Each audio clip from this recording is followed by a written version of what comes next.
सर्वांना माझा नमस्कार. माझे नाव गायत्री अमरसिंह देवकर. मी इयत्ता 4थी या वर्गात शिकत आहे.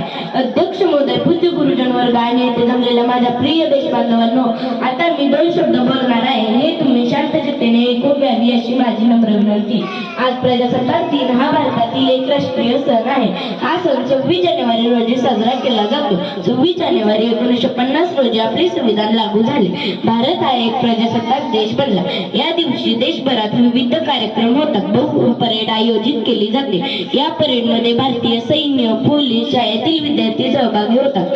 भारताचे राष्ट्रपती तिरंगा फडकवतात. शहीद जवानांना श्रद्धांजली अर्पण केली जाते. हा दिवस आपल्यासाठी एकता, समता आणि बंधुत्वाची शिकवण आहे. या दिवशी आपल्यासाठी काहीतरी चांगले करण्यासाठी प्रेरणा मिळते. हा दिवस आपल्यासाठी अभिमानाचा व सन्मानाचा दिवस आहे.